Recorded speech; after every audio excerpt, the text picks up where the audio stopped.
हरियाणा के चुनावी नतीजों के बाद जिस चीज के कयास लगाए जा रहे थे, अब उसकी शुरुआत हो गई है।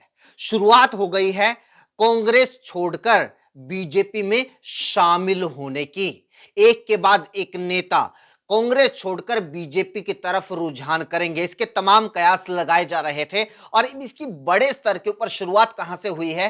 पूर्व विधायक, रादौर से पूर्व विधायक बिशन लाल सैनी वो कांग्रेस छोड़कर बीजेपी में शामिल होने जा रहे हैं। जैसे कि आपने देखा होगा कि ऐसा कोई पहली बार नहीं हुआ है, ये पूरे देश में एक आम चलन है कि सत्ताधारी पार्टी की तरफ लगातार नेता जाते ही हैं और ज्यादातर बीजेपी की तरफ जा रहे हैं कांग्रेस छोड़कर नेता। लेकिन उसकी बड़ी वजह जो तमाम नेता बताते हैं, कहीं उनका राष्ट्रवाद जाग जाता है, कहीं मोदी प्रेम जाग जाता है और बहुत सारी चीजें हैं, वो ये कारण बताते हैं। लेकिन बिशन लाल सैनी ने एक अलग कारण बताया है जो कि जायज मालूम पड़ता है आज के हालात को देखकर। बिशन लाल सैनी का यह कहना है कि वो कांग्रेस की जो गुटबाजी है उससे परेशान होकर बीजेपी में जा रहे हैं। उन्होंने यह कहा है कि जनता कांग्रेस को सत्ता देना चाहती है, लेकिन कांग्रेस अपनी गुटबाजी के चलते सत्ता लेना नहीं चाहती। वो जो एक बुनियादी चीज है जिससे आज की तारीख में खुद कांग्रेसी भी इत्तेफाक रखते होंगे कि गुटबाजी कांग्रेस के भीतर इस हद तक है कि चुनावी नतीजों के बाद इतना बड़ा झटका लगने के बाद भी कांग्रेस में किसी तरह के सुधार की गुंजाइश नजर नहीं आती।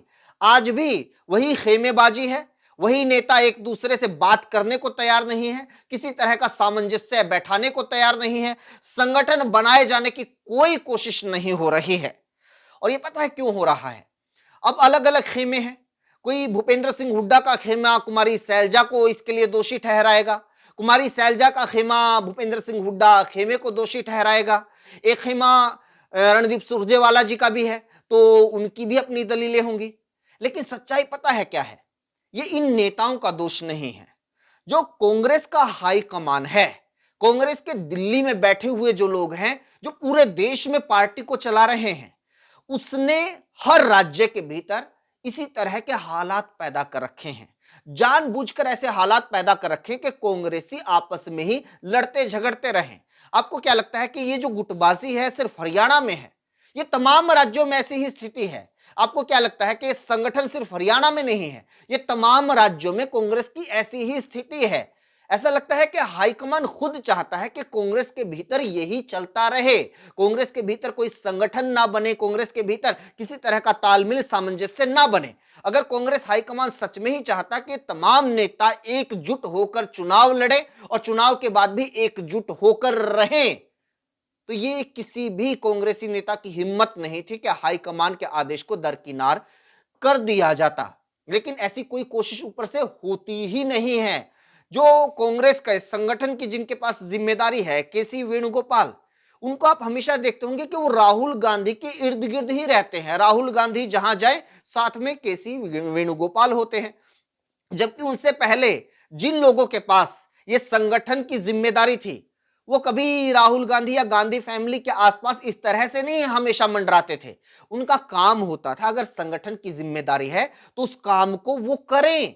हर राज्य के भीतर संगठन हो, और ये होता था। और इसी वजह से देश में कांग्रेस की सरकार होती थी और अलग अलग राज्यों में कांग्रेस मजबूत होती थी। लेकिन अब केसी वेणुगोपाल है, उनका सिर्फ इतना काम है कि मेरे पास ये पद बना रहे, तमाम राज्यों के जो नेता हैं और खासतौर पर जहां पर गुटबाजी है, वो नेता मेरे सामने आते रहें, हाजिरी लगाते रहें और सिफारिशें करते रहें कि जी फलानी लिस्ट में मेरे नेता होने चाहिए, डिम्की लिस्ट में मेरे नेता होने चाहिए। और ये क्लेश चलता रहे, और क्लेश चलता रहेगा तो उनकी पूछ रहेगी, लेकिन संगठन नहीं बनेगा, गुटबाजी खत्म नहीं होगी, किसी भी तरह का सामंजस्य नहीं होगा।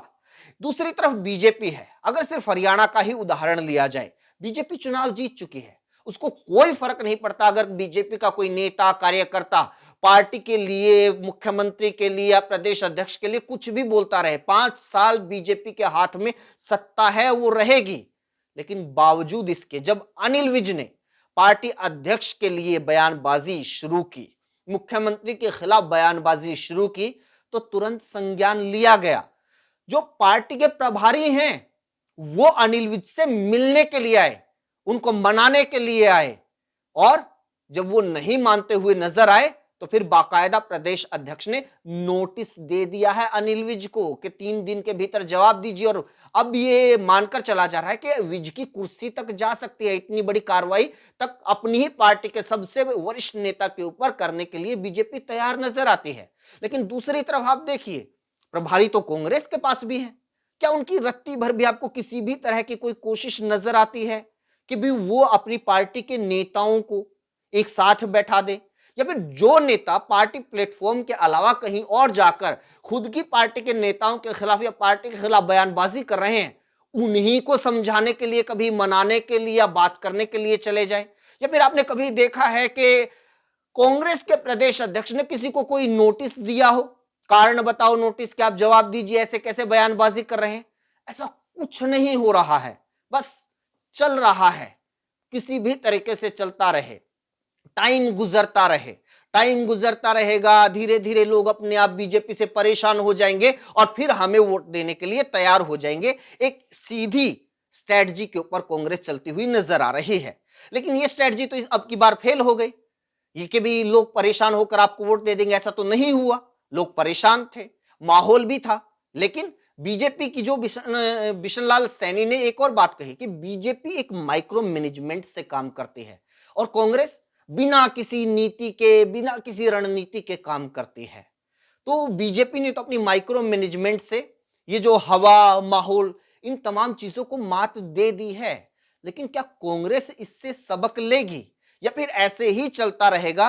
और ये सैनी साहब तो पहला नाम है, इसके बाद ये लंबी कतार है कि बहुत सारे नेता धीरे धीरे करके बीजेपी में शिफ्ट होंगे। लेकिन कांग्रेस क्या इन सब चीजों को समझने के लिए तैयार है? और खासतौर पर क्या कांग्रेस हाईकमान के स्तर के ऊपर कोई इस तरह की बात भी पहुंचाने के लिए तैयार है? और अगर कोई बात पहुंचाता होगा, उसकी कहीं कोई बात सुनी जाती है? ये तमाम चीजें हैं जिसके बारे में आपको अंदर तक पता होना चाहिए।